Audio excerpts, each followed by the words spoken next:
Hello and welcome to the Happy Little Futures podcast. As I'm trying to make normal, let's start this episode with a nice deep breath in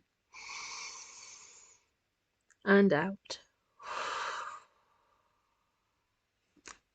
And hopefully that's helped to just reset you to get this podcast going and have a bit of time just either for some mental clarity, a moment to relax, or just for something for you whilst you're tidying up.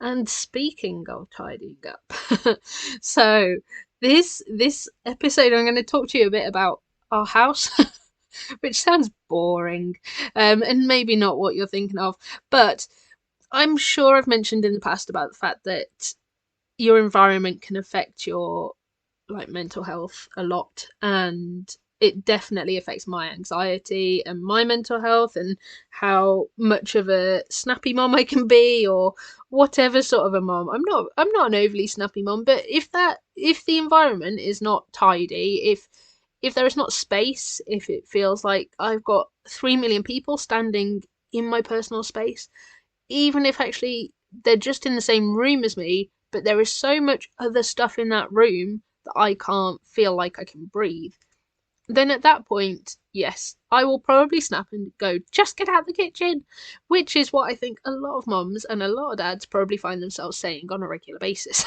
I don't think that's just me.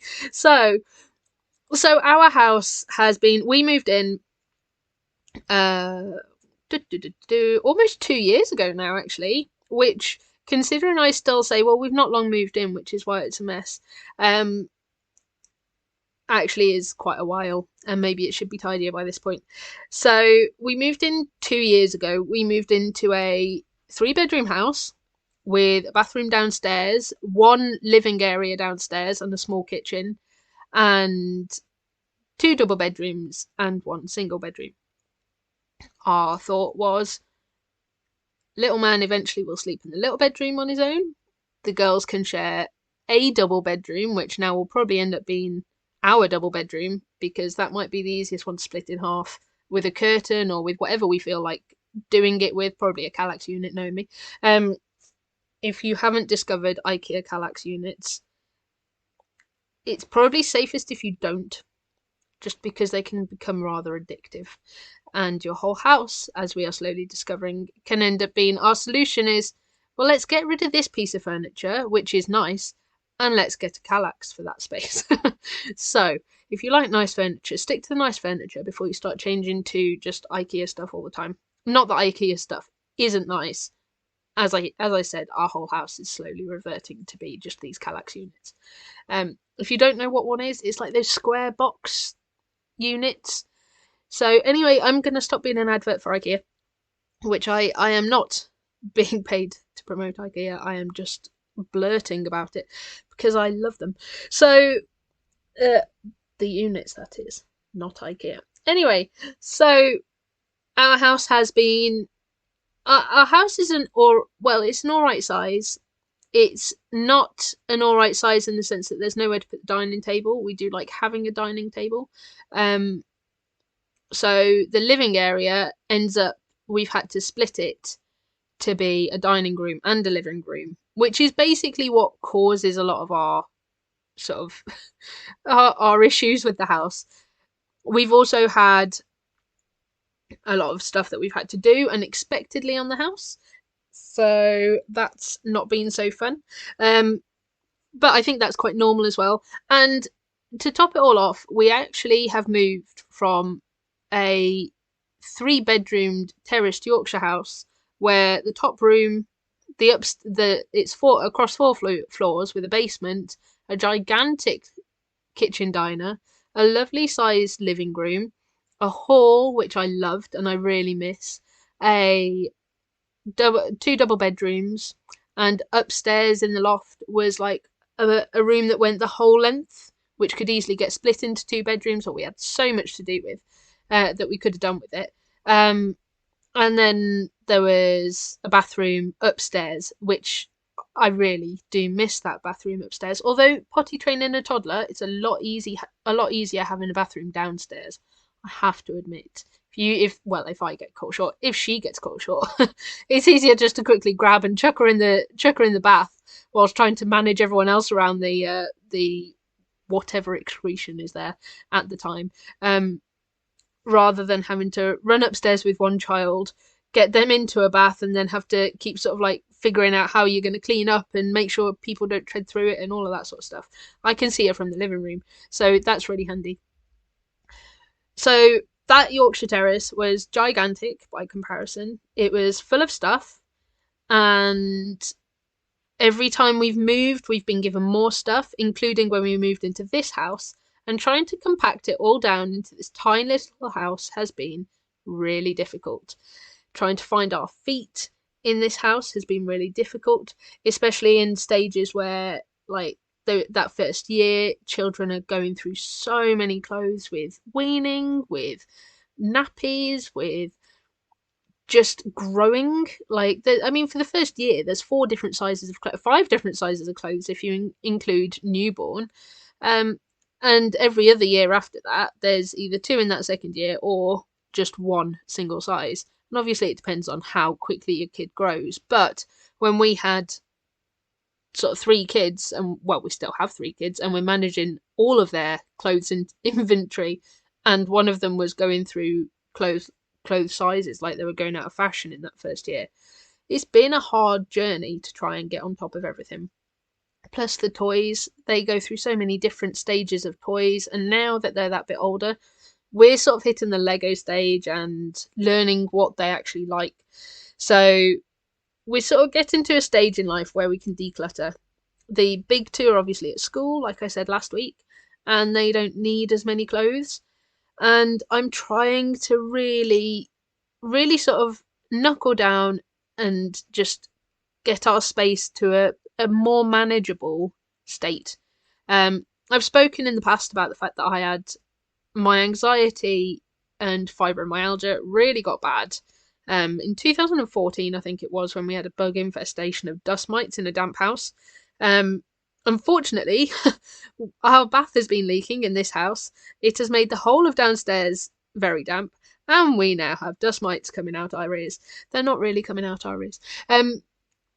Which, they're not harmful. They're in every house. It's fine. But obviously, for me, that is a massive mental trigger.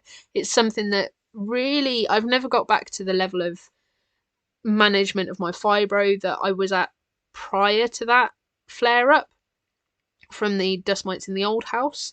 And it's been my base level of anxiety that from the last 2 weeks of the summer holidays, when obviously the kids were still around, obviously there was stuff everywhere, and it was just trying to manage that whilst being present for them and not trying to clean every corner of everything and bin everything because it's driving me mad, and because now I'm like, oh, we need to get rid of it because dust mites. Which, it's like, if you saw one, I swear not, my mom, when we first had them, I would go, look, there's one, and she would stand there for ages going, where? I have no idea what I'm looking at. And they are so small and so sort of insignificant in a house, in a general living situation, that if you were to see one, you would just think it was a speck of dust. Which I suppose is why they're called dust mites. I think they feed off dust or something, I don't know. But for me, when I see a speck of dust, a normal speck of dust, if I'm in a state of high anxiety, I sit and stare at that speck of dust to check that it's not moving, and I can do that for up to a minute. So it's obviously, I didn't want to waste the last 2 weeks of the summer holidays staring at specks of dust. So I had to get myself to a state where I was able to mentally accept that they were there. They're not hurting me. I am in control of myself, and I am being present for the kids. And they are just part of everyone's everyday life. If you've got damp in your house, you probably have dust mites around there. There's probably little concentrated areas that they live in and stuff. Do you know what I mean? it's not it for a normal person. Dust mites are nothing. For me, Amy, they're obviously a trigger. So the last 2 weeks of the summer, I managed my anxiety by really ramping up the amount of podcasts that I was listening to in time when I was doing housework or whatever. So I think I've mentioned before the fact that I've listened to the ClutterBug podcast. If you have not listened to Cass from ClutterBug, I highly recommend her. I will try and figure out if I can put a link into the notes for this to her podcast. I don't know if I can do that. I will see if I can. She is fantastic. When I first started this podcast, I actually messaged her and said, Cass, I've done it. I've started a podcast because you told me to in a random podcast that you did 7 years ago or however long it was. And she was like, yes, go you. And I was like, yes, I'm doing it.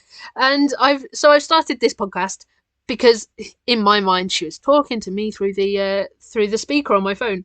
Anyway, I've been listening to her to sort of figure out where once term starts I can really knuckle down, to give me that extra motivation of like, if I've picked something up in the house over the past 3 weeks now, it's been well, I've been doing it throughout the summer anyway, I'll come on to that in a second, but over the past 3 weeks in particular, if I've picked something up, it's either gone in the bin, in a charity bag, or away. If it doesn't live in any of, like, if it doesn't live somewhere, then the chances are that it doesn't need to live somewhere. So it's gone in a charity bag or a bin. If it does need to live somewhere and it hasn't got a place to live, I've had to create space. So that has been my way of doing things as I go along, which Cass is very good at telling you how to do that. So I highly recommend listening to her. And I've also been listening to sort of like help me get my head in the game for when term has started, going, right, okay, what am I going to do? How am I going to tackle this properly? So that first, when I did my podcast last week, I had spent the morning, well, it wasn't even the morning, I spent an hour and a half maybe.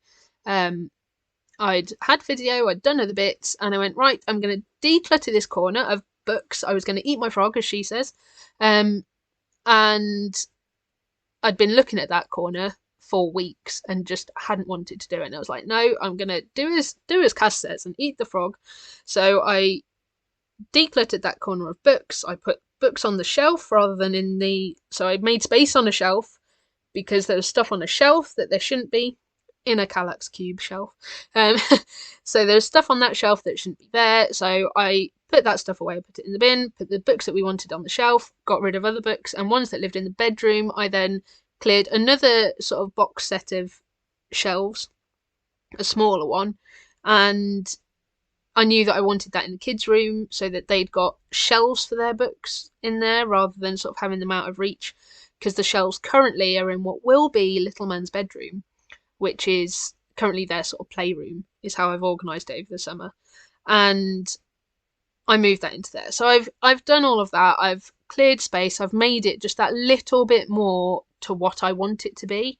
And I know it will be more manageable now because, one, it's not got as much stuff in it. And two, the kids aren't going to be around as much over the next few weeks. If I can get it back to a better state of being initially, then I can get it back to a state that will be more manageable, hopefully, when they are at home. And I want it more than anything to be a space that when they are at home now, in the short bursts of time that they are here, I want them to wake up and come down into a relaxed environment in the morning. And I want them to leave school and come home to a relaxed environment, and also go up to bed from a relaxed environment. I'm not saying that they're not allowed to play with toys. They're allowed to play with toys, but if I have it tidier initially, if I have less stuff in that room, which is, as I said, it's serving two different functions anyway, it's a hard room to manage, but if I have it in a more relaxed state, then I will be able to put stuff away and clear it easier, and they will be able to relax more easily as well. So that's the hope. I've been also sort of trying to figure out how I'm going to then tackle upstairs. Upstairs isn't too bad. Over the past few weeks, we've emptied our chest of drawers of clothes, put them into a Kallax unit, surprise, surprise, and swapped all the games that we have into the chest of drawers for now, so that then we can clear those out. Clear the. I've still got to declutter. I'm currently looking at it. I definitely need to declutter and fix the top of this chest of drawers, and then I'm going to take that down. Probably get rid of that to the scrap. We've got a scrap shop type thing. So it's a place where people take their scrap stuff that serves a purpose still, but isn't really. So it's not really good enough to go in the bin, but it's not really good enough to go to charity. And this chest of drawers, it might be that someone wants it off Facebook, but the bottom drawer just needs a bit of TLC and knobs come off on the second drawer up. Do you know what I mean? I'm just like, but someone could actually do this chest of drawers up to be really nice. So I'm going to have a chat with them and see if they want it. So that's my plan anyway, is to sort of go through our room, sort out upstairs, go through the clothes again. Now the kids are at school, now they're not wearing clothes day in, day out. I'm going to go through, really try and lower our inventory of clothes, because we do a load of washing every day anyway. This is something that I've tried to build up over the past year or so, because as a family of 5, it's just really difficult to manage the washing if you don't do that. As soon as I've missed a day, I start falling behind more and more. So I plan on trying to lower the inventory, so we're still just doing a load a day, and really going through their toys and being really brutal is the harsh word, but being really honest with myself about what they're using. I've tried to include them a few times with decluttering, but to be honest, there's too many of them at the moment for me to sit there and do that. If I'm trying to do it with one child, another one will come up and then it'll get into a whole other thing. And if I try to do it with all 3, then they get distracted and they start playing. And so I'm trying to be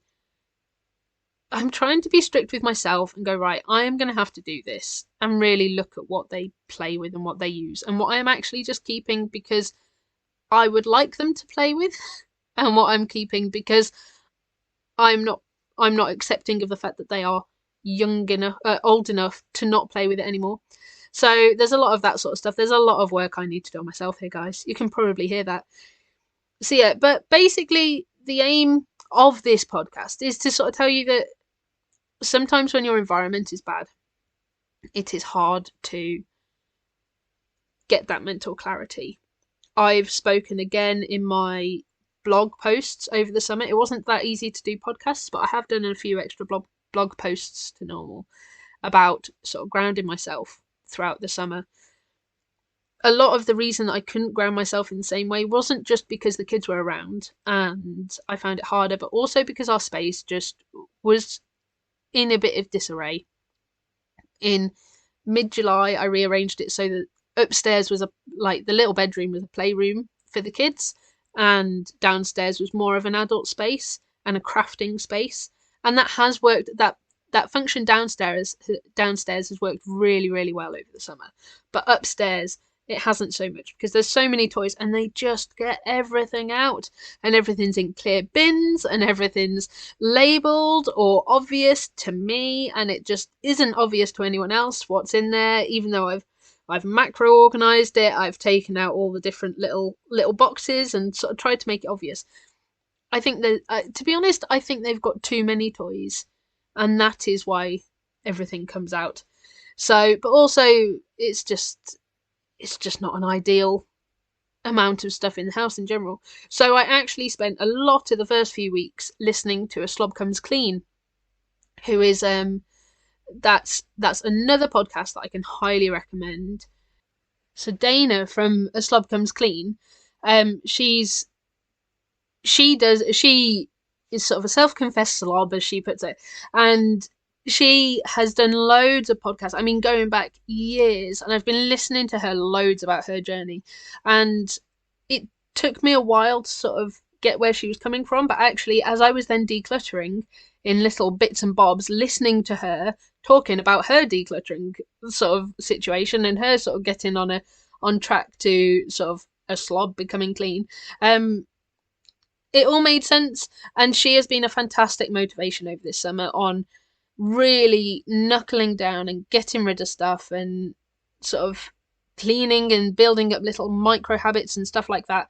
And that has made such a difference. So in conclusion, anyway, if you're going to listen to two podcasts, listen to A Slob Comes Clean and ClutterBug. If you want to get on top of your house a little bit. So those are my high recommendations.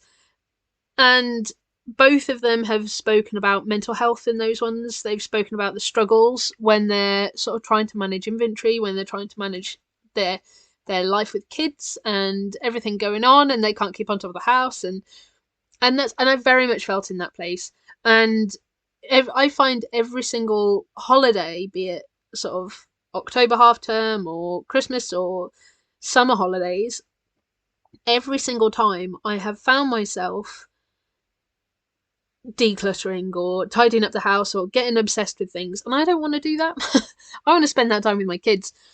And this summer I was really conscious that I wanted to not spend my time decluttering and obsessing over the house because it's so much messier. The fact of the matter is, guys, the kids were at home. Of course it's going to be messy. Of course that is going to be the situation.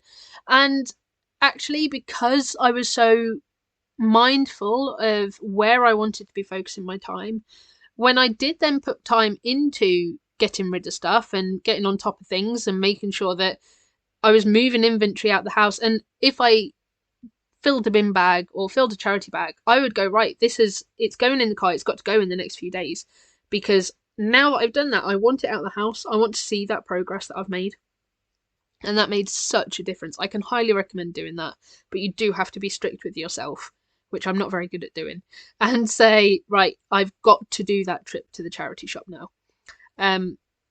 So I've sort of lost my track a little bit. I don't think I've lost my track. I think basically I've finished talking. So I'm going to sum up with the state of the house can really, really impact your mental health. It can really impact the way that you're feeling, the way that the kids are feeling. Our kids, if it's a mess, they just don't play as well, and everyone's tension is generally higher. They pick up on the fact that I'm more tense, pick up on the fact that my husband's more tense, probably because I'm going, look, can you just do this, please? And he's doing it, and I'm like, but you haven't done this as well. And I'm just sort of generally in a, like, there's too much to do state. So the state of your house impacts your mental health. I'm not saying go and tidy your house constantly now, because that is so not achievable. You've still got to make that mindful time for yourself. You've still got to make that time for you. You've got to make that time for your children. You've got to make that time to just reconnect with the present moment. But sometimes changing the way that you look at things, sort of, for me, I've had to sort of look at the decluttering and stuff and go, actually, this is for me, because I don't want to spend my life dealing with all of this inventory. So this is actually a little bit of self-care, sort of rephrasing the way that I think about that to being a bit of self-care, and putting a podcast on whilst I do it, which again is for me, has helped me to sort of come to terms with things and deal with the inventory issue and deal with the state of the house and manage that anxiety as well with all the bugs. Because when I first had that anxiety attack, it was the first time I ever really decluttered in my life. I just binned everything. Obviously not enough, because now it's still in this house. But I binned a lot of stuff. And I have sort of had to manage the anxiety in a different way this time, because I've got the kids. And whilst I have to come first to look after them, they also have to come first in the sense that I need to look after myself and not let that anxiety consume me, so that I can be present for them, so that I can give them the time that they need, especially at these young ages, especially in what precious little time we get together.